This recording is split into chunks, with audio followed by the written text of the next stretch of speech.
Paz e amor, amigos, conhecidos, estudantes, aqueles que seguem o mesmo caminho. E, como eu estava falando sobre a cromoterapia, sei que da maneira descritiva, falando, narrando, é um pouco moroso. Às vezes a pessoa não está com vontade de escutar ou de ler, então torna-se cansativo. Mas há necessidade, gente, da gente ter certos conhecimentos para que a gente não ocorra em alguns erros na hora da aplicação, ou então fique em dúvida. E há mesmo pessoas que, quando a gente vai explicar sobre isso, eles às vezes até se rebelam. Nossa, quanta coisa! Por que tem que saber isso? Eu pensei que se tratasse apenas das cores. Eu falei, sim, se trata das cores, o conhecimento delas, a colocação, para que serve as suas funções, e também um conhecimento da anatomia do nosso corpo. Mesmo assim, porque muitas pessoas não tiveram isso na sua escola, não tiveram oportunidade de aprender. Então a gente tem que passar para que seja tudo completo. Bom, vamos ver então como transcorre a trajetória das energias espirituais que chegam ao chakra humeral. Trajeto número 1. As energias espirituais captadas pelo chakra humeral são recebidas e transformadas em sensações e, desta forma, remetidas simultaneamente para o mental, para o cérebro, e também para o cardíaco, como o chakra do sentimento. A reação inicial do mental é a seguinte: se ele estiver em equilíbrio, só aceitará a energia espiritual de igual vibração, isto é, positiva. Se a energia for fora dos padrões normais, desequilibrada, será rejeitada e permanecerá do lado de fora do chakra humeral, apenas como uma influência externa, sem nenhuma consequência física. Todavia, se a mente estiver em desequilíbrio, quer dizer, fora do seu centro, ela aceitará a energia negativa, que simultaneamente é também recebida e identificada pelo chakra cardíaco. Esse é o trajeto número 2. Como órgão qualificador de energia, sentimento. Trajeto número 3. A energia identificada pelo cardíaco como negativa.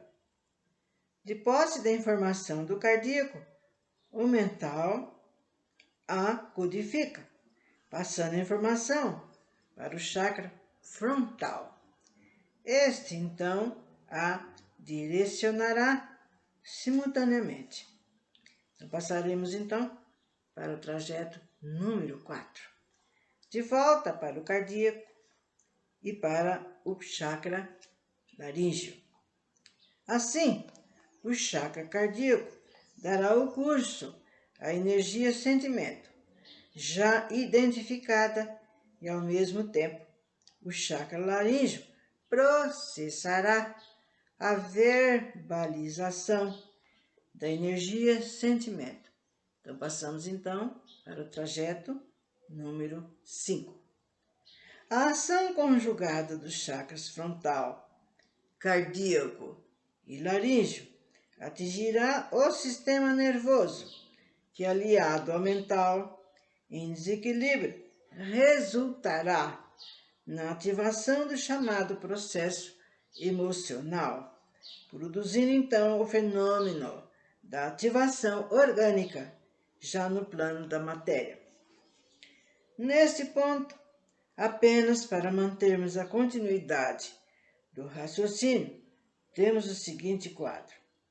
Se a mente estiver em equilíbrio, a energia classificada pelo cardíaco como negativa não será aceita, e nesse caso, toda energia em curso na rede dos chakras será benéfica pela sua vibração positiva. Essencialmente, isso quer dizer uma vibração saudável, portanto bem recebida por todos os sistemas internos. Caso contrário, se a mente estiver em defasagem, permitirá a passagem da energia mais pesada e de acordo com o cardíaco, que a identificará como negativa. Resultará sempre na alteração do processo emocional.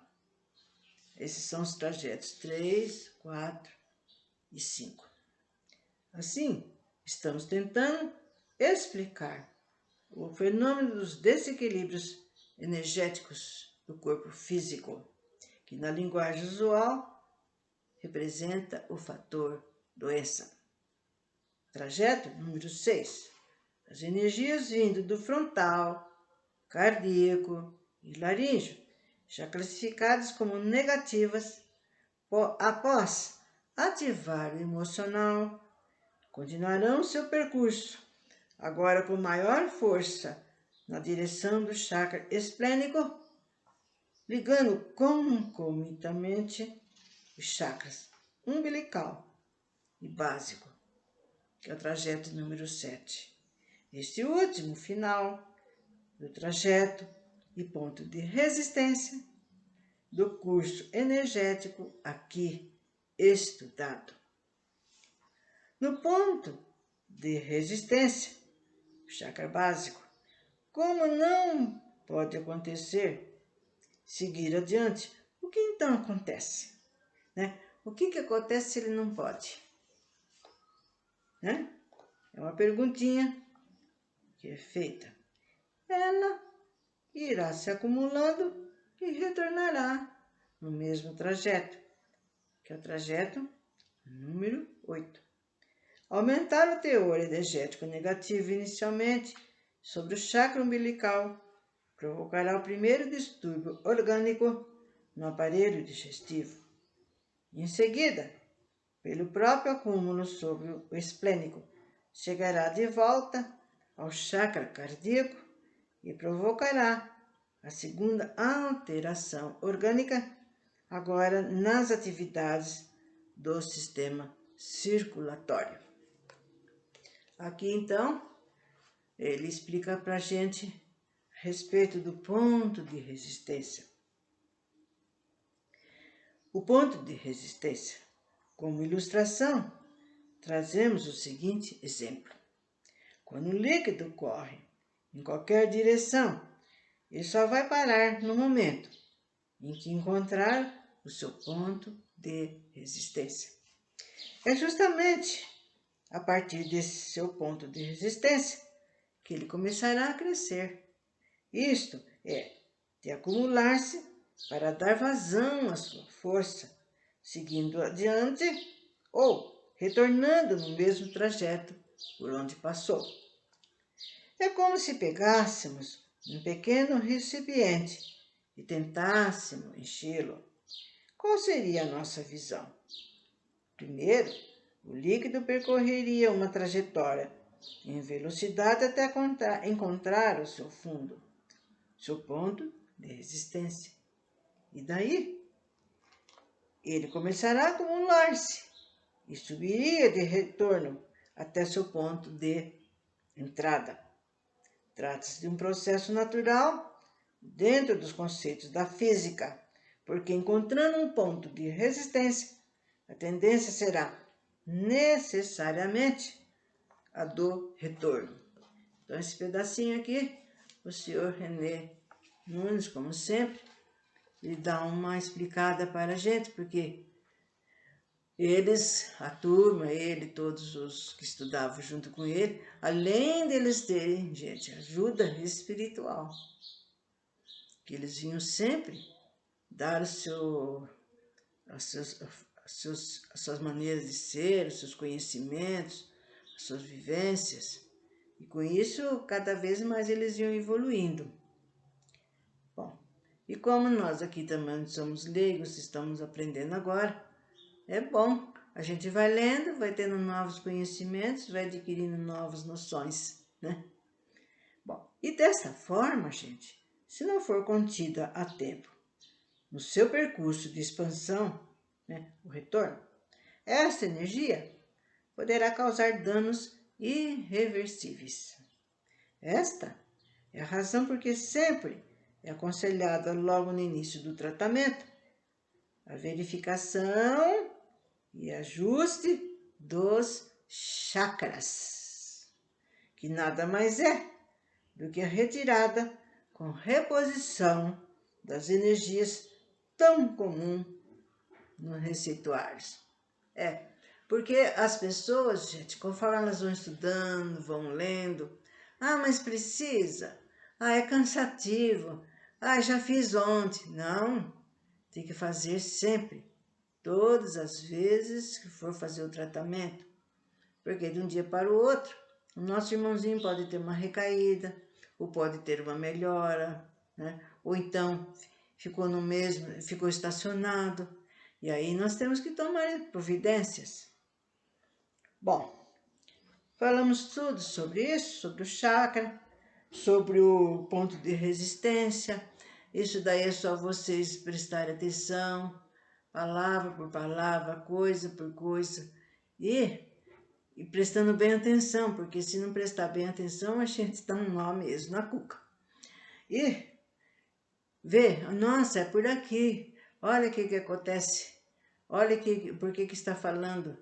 E é assim que a gente vai aprendendo, né? Hoje lê um pouco, amanhã mais um pouco, outro dia que tiver um tempinho, nossa, deixa eu dar uma olhada, deixa eu ver aquilo que eu escrevi, que eu resumi, daquilo que eu escutei. Torna a ler, vê o desenho, vê as figuras, né? E assim vai aprendendo. Tem pessoas que não lançam só, gente. Eu fico boba, não lança só, numa vez só que já fala, a pessoa, já entendi. E sempre guarda, mas há outras, né? Que são esquecidas, que no seu dia a dia ele não consegue ter aquilo todo na cabeça. Então, é necessário que esteja sempre procurando ler e saber. Bom, tem coisas que a gente torna a falar, por exemplo, vou falar novamente sobre hipófise, que já foi dito há uns dias atrás, mas nunca é demais. A hipófise. Como se faz corretamente a aplicação sobre a hipófise?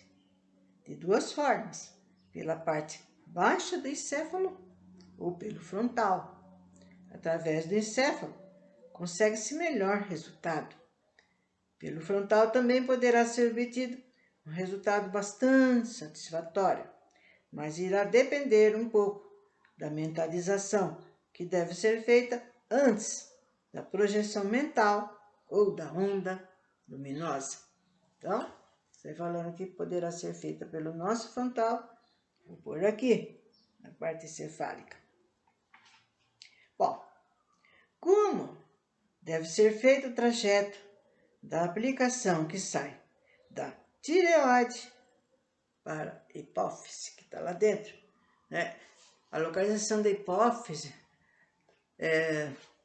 mesmo assim, a gente vendo nas figuras, nos desenhos, nas gravuras, nos livros, vocês veem como que é difícil, gente. A localização bem lá dentro, para você ter uma noção exata. Então, por isso que requer a gente ler e prestar bem atenção, para quando a gente for mentalizar na pessoa, no doentinho, a gente vai exatamente naquele local. Bom, e como então devemos fazer esse trajeto?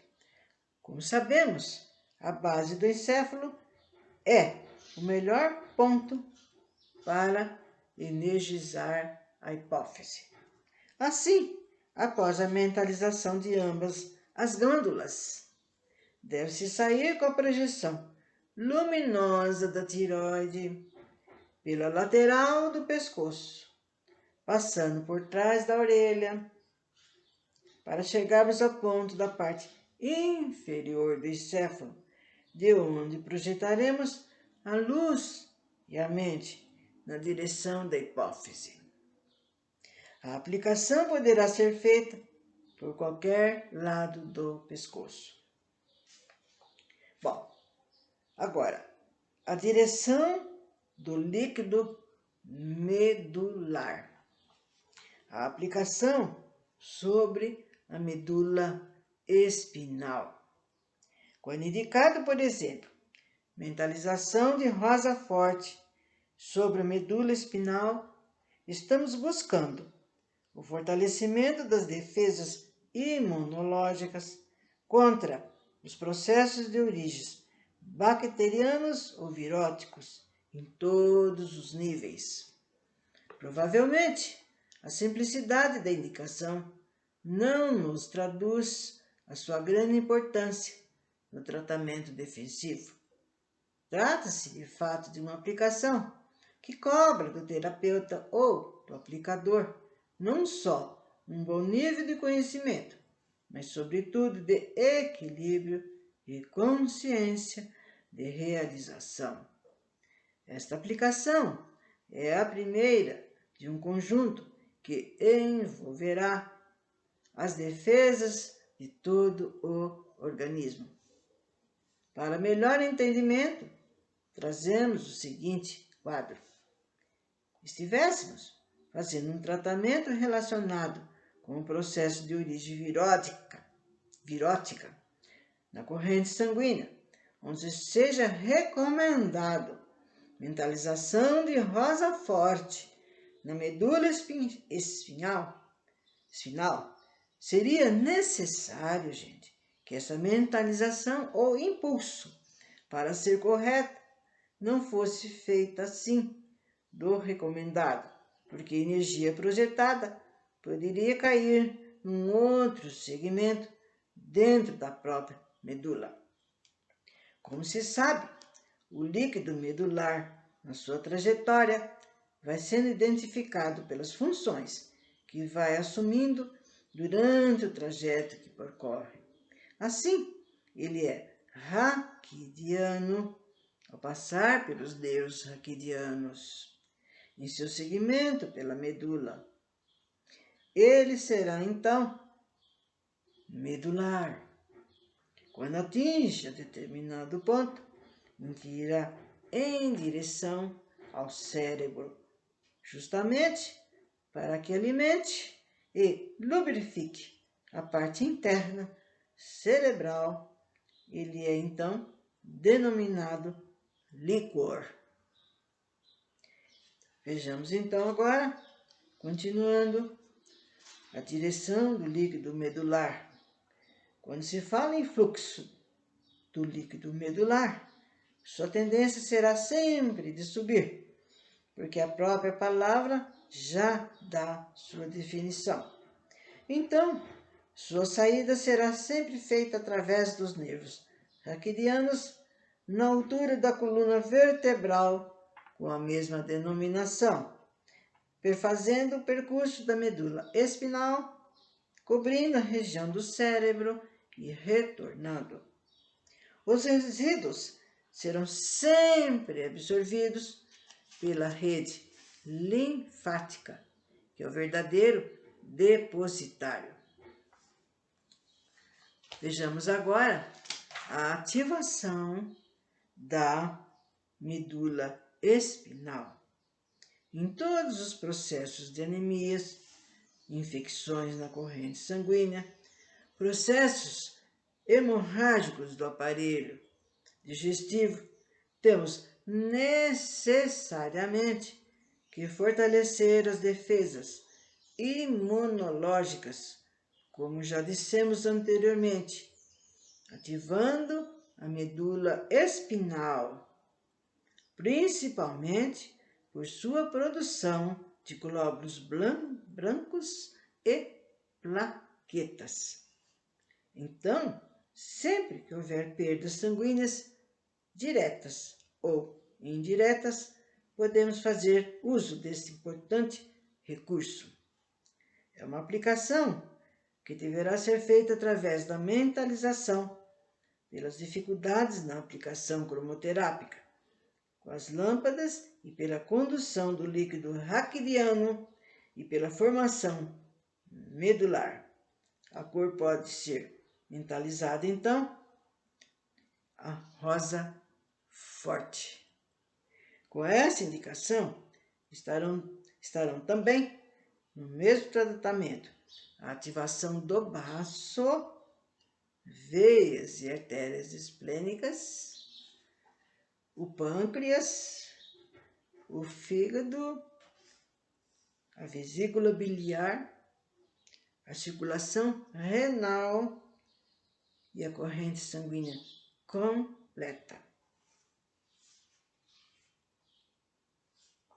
E assim, nós vamos parando por aqui, gente, porque tem tantas coisinhas ainda a ser falado, e nós entraremos numa parte muito boa, e porque vai ser falado sobre as receitas, que é a necessidade das receitas, né?